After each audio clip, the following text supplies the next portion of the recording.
सा प्रकाशमान रहती है वह काशी है। इसका एक नाम आनंद वन है, आनंद को देने वाला। ये वन ही वन थे यहाँ पर, तो शहर नहीं था। तुलसी के वन, कनेर के वन, बिल्व के वन, आंवले के वन। इसका नाम महाशमशान भी है। उज्जैन जैसे महाशमशान उज्जैन को भी कहते हैं, काशी भी महाशमशान। इसको गौरी मुख भी कहते हैं। यहां मां गौरी तुरंत प्रसन्न होती हैं। और शक्तिपीठों में से यहां विशालाक्षी मां शक्तिपीठ के रूप में भी विराजमान है। बाबा विश्वनाथ जी के थोड़ा सा बगल में मां विशालाक्षी। यहां सती जी की आंख गिरी थी, तो अक्ष, जिनका विशाल अक्ष हो, इसलिए उनको विशालाक्षी कहा गया। प्रयागराज में अंगुली गिरने से वहां ललिता देवी के रूप में जगह जगह। गौरी मुख भी इसको कहते हैं। इसको त्रिकंटक विराजते भी कहते हैं। त्रिकंटक, ये जो तीन कंटक हमारे जीवन में, तीन सूल हैं, आध्यात्मिक, आदि भौतिक और आदि दैविक, इन तीनों का यहाँ कंटक, कांटा जो है यहाँ समाप्त हो जाता है। इसका नाम वाराणसी भी। वैसे यहाँ तीन नदियां हैं, गंगा जी, वरुणा नदी। आप लोग गए होंगे विश्वनाथ जी, तो बीच में एक वरुणा नदी, अब तो एक नहर जैसी ही हो गई है, बड़ी पवित्र नदी है। वरुण भगवान की शक्ति वरुणा के नाम से यहाँ प्रवाहित होते हैं। और शहर के दक्षिण तरफ 80 नदी, 80 जिसको बोलते हैं, तुलसीदास जी 80 गंग के तीर, श्रावण शुक्ला सप्तमी तुलसी तजो शरीर, 80 नदी। तो वरुणा और 80 को मिलाकर के इसका नाम वाराणसी। बाद में कुछ और काल में बनारस भी लोग कहने लगे। तो इस काशी के कई नाम हैं। यहां पर जब भैरव जी आए, देखा कि गंगा नदी का बाढ़, बरसात का समय था और यहां से वरुणा दोनों उफान पर हैं। तो जो मच्छोदरी तीर्थ है, वहां पर एक ऊपर से ऐसी आकृति बनती थी कि जैसे मछली का उदर, पेट हो, इसलिए उस तीर्थ का नाम पड़ा मच्छोदरी। अब पूरा शहर हो गया, अब मिलन नहीं होता है। इतना शहर हो गया कि यहाँ से वरुणा और वहाँ से गंगा वहाँ पर नहीं मिल पाती, उस समय मिल जाती थी। और बीच में कुछ स्थान, काशी की भूमि रिक्त बचती थी। तो अगर उसको सैटेलाइट से देखा जाए या ऊपर अंतरिक्ष से देखा जाए, तो वो मछली के उदर की तरह दिखता था, इसलिए उसका नाम मच्छोदरी। जो लोग कह देते हैं ना कि विज्ञान अभी आविष्कार हुआ, ये सब सारी चीज़ें हमारे ऋषि मुनियों ने, उनके पास कौन से यंत्र तंत्र थे, भयंकर बाढ़ में ऊपर से कैसे देख लिया कि ऐसा दिखता था। वहाँ स्नान करने से ब्रह्म हत्या का दोष समाप्त हो जाता है। काल भैरव जी ने वहीं स्नान किया और तुरंत वहीं उनके हाथ से वो ब्रह्म कपाल छूट करके वहीं गिर गया। तब से काल भैरव वहाँ पर विराजमान है। काशी में काल भैरव भी हैं, आइएगा तो जाए। काशी के कोतवाल कहलाते हैं, काशी के कोतवाल। काशी में जिसको रहना है तो काल भैरव बाबा की जय जय कहना है। बिना उनकी कृपा के यहाँ कोई नहीं रह पाता, टिक नहीं पाता। एक उनके और भगवान शिव के यहाँ दंडपाणी जी हैं, वो काल भैरव से थोड़ा सा नीचे पदवी के हैं। उनका काम है, जैसे होता है ना एसपी और दरोगा आज की भाषा में, तो काल भैरव यहाँ के कलक जो भी समझिए, कोतवाल, और दरोगा जी हमारे हो गए दंडपाणी जी। उनके दो शिष्य हैं असिस्टेंट, संभ्रम और विम्भ्रम। दंडपाणी जी का काम है तुरंत पकड़ के दंड देना। काशी में कभी पाप नहीं करना चाहिए। अन्य क्षेत्र में किया हुआ पाप तीर्थ जाने पर, तीर्थ सेवन करने पर वो पाप छूट जाते हैं। पर तीर्थ सेवन का किया हुआ पाप काशी आने पर छूट जाता है, पर काशी में किया हुआ पाप वज्र हो जाता है, कभी नहीं छूटता। इसलिए जब तक आप लोग काशी में रहिए तब तक पूरी कोशिश करिए कि हमारे मन वाणी कर्म से किसी भी प्रकार का कोई भी दोष पाप ना होने पाए। दंडपाणि जी के जो शिष्य हैं उनकी क्या ड्यूटी है? संभ्रम विभ्रम।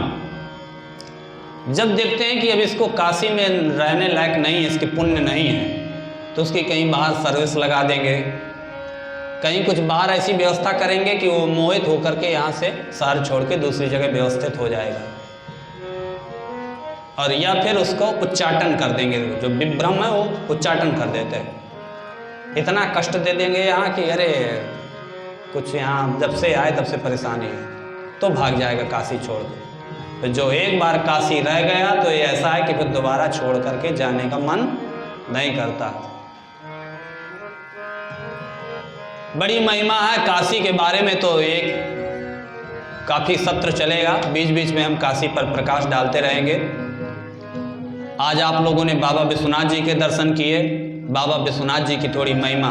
वैसे दर्शन करने का आनंद तब आता है जब किसी के बारे में जान लीजिए। जैसे हमसे कोई बहुत बड़ा प्रधानमंत्री किसी देश का मिले और पता ना हो ये कौन है, तो ऐसे ही मिलेंगे, साधारण नमस्ते होगा, और पता रहे कि अरे ये वहाँ के प्रधानमंत्री हैं या कोई बड़े राष्ट्राध्यक्ष हैं, कोई बड़ी शक्ति है, तो थोड़ा सा बड़े विशेष गौर करके ध्यान केंद्रित करके। ऐसे ही किसी देव स्थल में जाइए, मंदिर में जाइए, तो कोशिश करिए वहाँ के बारे में पहला थोड़ा खंगालिए।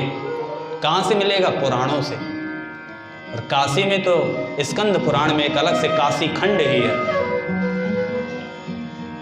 जब आप वहां जाते हैं तो आपकी श्रद्धा और बढ़ जाती है। बाबा विश्वनाथ का तो धाम काफी अच्छा बन गया। ये पहले पूरा महाशमशान था, यहाँ सब मुर्दे जलते थे, कोई रहता नहीं था। यहाँ सन्यासी लोग, विरक्त लोग रहते थे। जो तीर्थ यात्री आते थे वो दर्शन करके और उस परिसीमा से बाहर अपना रहते थे। धीरे धीरे काल की गति, लोगों ने अपना रहने खाने कमाने का तीर्थ को अपना शहर बना दिया, नगर बना दिया। समय काल के गर्त में कभी कभी बाबा स्वयं अपने को विलुप्त कर लेते हैं, माध्यम किसी विधर्मी को बना देते हैं। कृत्तिवासेश्वर का एक मंदिर है, उसकी ये इतनी महिमा है, बताई गई है कि जो व्यक्ति जीवन में एक बार उनका जाके दर्शन कर लेगा, एक बार एक झलक देख लेगा, वो कहीं भी शरीर छोड़े तो उसकी मुक्ति वहीं होना। सब देवता यमराज जी हाथ जोड़ के खड़े हो गए बाबा के पास, बाबा ऐसा वरदान देके यहाँ आप स्वयं प्रकट हो गए हैं, इसकी महिमा बता के। घोर कलयुग आने वाला है, एक से एक पापी आएंगे, मेरा तो काम धाम सब बंद हो जाएगा, ये हम लोग पूरी बंद करिए, ताला लगा दीजिए, तब क्या काम। सब लोग आएंगे, दर्शन करेंगे, एक से एक पापी मुक्त होंगे। बाबा ने कहा जब ऐसी स्थिति आएगी मैं अपने आप को धीरे से विलुप्त कर लूँगा। तो कई बार हम लोग चिंतित हो जाते हैं कि होना भी चाहिए धर्म, सनातन धर्मियों को, पर बेधर्मी लोग कई बार जो है उल्टा सीधा करते हैं। तो सब कुछ उसी के प्रेरित हो रहा। जिस दिन वो चाहेगा, देखिए बाबा ने चाहा, थोड़ी सी जटा हिलाई, मैदान हो गया, आप लोग दर्शन करके बड़ा अच्छा लगा होगा, सब व्यवस्था हो गई। ये पूरी काशी उनके त्रिशूल पर बसी हुई है, अनादिकाल से है। इसकी मिट्टी का भी परीक्षण लोगों ने किया, वैज्ञानिकों ने, कितने वर्ष पुरानी है, कोई अंत नहीं। जब प्रलय काल होता है, बाबा अपने त्रिशूल को थोड़ा सा ऐसे नीचे, सब जल में, और बाकी लोग सब काशी में आनंदित रहते हैं। विद्या की नगरी है, यहाँ सब गुरु ही गुरु हैं, चेला कोई नहीं है। कैंट से आप उतरे होंगे, रिक्शा वाला भी बोलता है, कहाँ गुरु, कहाँ जाना है? हाँ गुरु, हमें वहाँ चलना है। रिक्शा वाला भी गुरु, बैठने वाला भी गुरु, कचौड़ी खिलाने वाला भी गुरु, सब गुरु है। असली काशी है जब उधर पक्के महल तरफ, आप गोदौलिया तरफ जाएंगे तो और। पर जहाँ बाबा रहते हैं, बाबा के गण भी रहते हैं, तो बाबा के गण अच्छे भी हैं, और जिनको कोई नहीं पूछता वो भी बाबा के गण हैं। बाबा के यहाँ तो सबका दरबार खुला है ना। और देवता तो देखते हैं तुम में पात्रता है तब हमारे पास आओ। पर भूत हो, प्रेत हो, पिशाच हो, डाकनी, साकनी, यक्ष, गंधर्व, किन्नर, पापी, दुष्ट, कैसा भी हो, सांप बिच्छू कौन पालता है बताइए? कोई पालेगा? ततैया, सांप, बिच्छू वगैरह सबको जगह दी है, किसी को सिर पे, किसी को कान में, किसी को कान में। ऐसे दयालु भोलेनाथ। तो इसी तरह जो धूर्त हैं, सट हैं, मूर्ख हैं,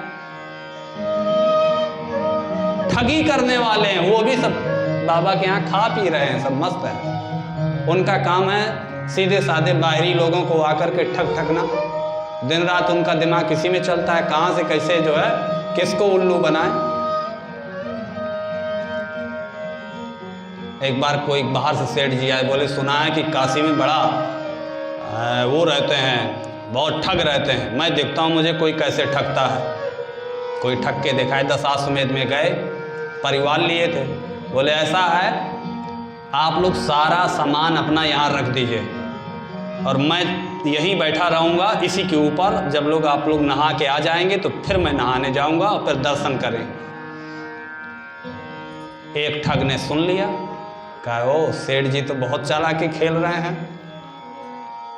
उन्होंने सबके कपड़े रखवा लिए, जो सामान पैसा रुपया था ऊपर से एक तहमत से ढक दिया, उसी के ऊपर पलथी लगा के बैठ गए घाट पे। सब लोग नहाने लगे। नहा करके बोले हम लोग दर्शन कर लें। बोले अच्छा कर लीजिए।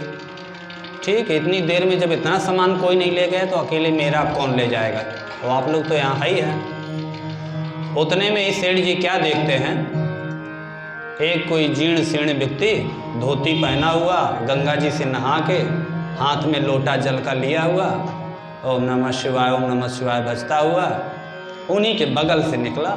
और निकलते ही चूँकि पक्की पत्थर की सीढ़ियाँ, तो यहाँ पीछे से एक तो सिक्का गिरा। उस समय चांदी का सिक्का गिरता था। खन उड़ा। सेठ जी धोनी पहचान गए, उनकी तो आदत थी सिक्के गिनने की। वो देखे तो लुढ़कता हुआ थोड़ा आगे तक जाके गिर गया। वो बिल्कुल ध्यान नहीं दिए जिन्होंने गिरा। थोड़ा 2 सीढ़ी और चढ़े, फिर एक खन्न से सिक्का गिरा। सेठ जी फिर चौके देख रहे हैं, दूर दूर तक कोई नहीं दिखा रहा, ये व्यक्ति मुड़ के भी नहीं देख रहा, चांदी का सिक्का गिर रहा है। तीसरी सीढ़ी फिर एक गिरा। अब नहीं रहा गया। लोभ बहुत खतरनाक होता है ना, लोभ कभी कभी। सेठ जी ने कहा काफी ऊपर चले गए, कोई दिख भी नहीं रहा है, अब यही तो पड़ा है। आराम से उतरे और उतर के बीनने लगे। वो 2-3-4 ठो गिरा दिए, 5 ठो थोड़ा दूर दूर।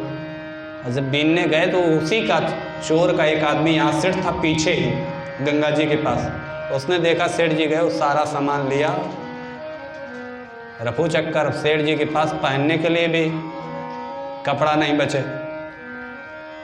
तब हारी मान गई, भाई यहाँ तो बड़े एक से खतरनाक चोर है। तो काशी में मेरे कहने का मतलब कि विद्वान ऐसे हैं कि जब किसी को कहीं भी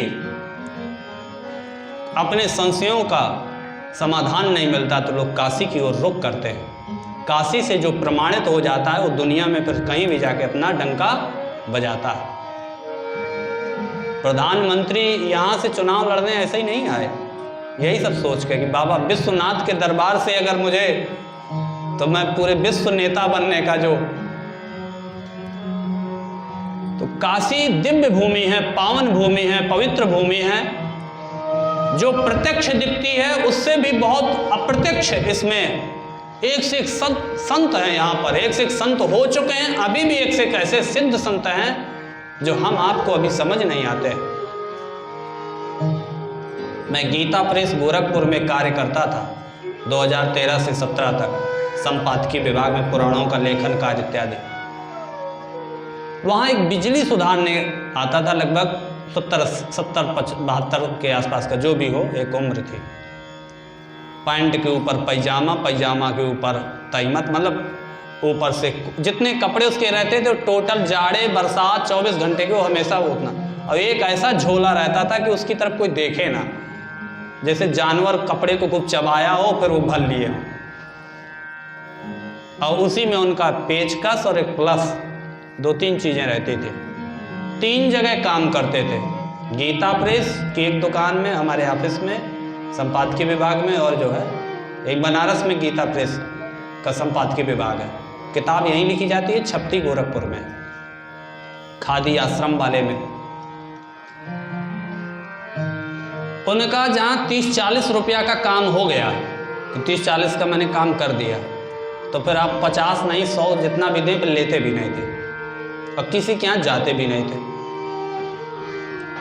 टेस्टर नहीं था तो हाथ ही से ऐसे छू करके देखा करते थे कि तार करंट आ रहा है कि नहीं, और उनको करंट नहीं लगता था। खूब ऐसे हम लोगों को सबको खूब जल रहा है, पतला वाला, बड़ा तार नहीं, घरेलू जो कनेक्शन होता है, और सुधार देते थे। दिनचर्या क्या थी? 30-40 रुपया मिला, किसी दुकान में गए, जो कचौड़ी सब्जी जो मिला खाने को, पेट भर खाए, और वो पैसा वहीं पूरा उसको पकड़ा दिए।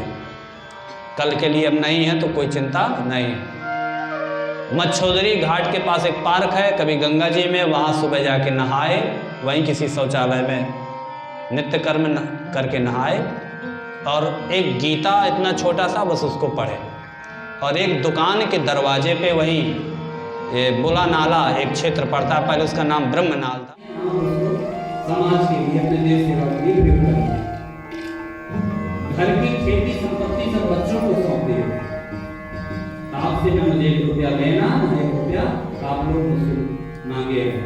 और आकर के काशीवास बिल्कुल विरक्त हो। जब ऐसा हम सुने तो दूसरे दिन आए तो हम बड़ा के ऐसे ऐसे छुपे संत हैं।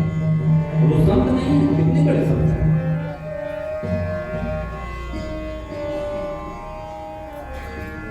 काशी की बड़ी महिमा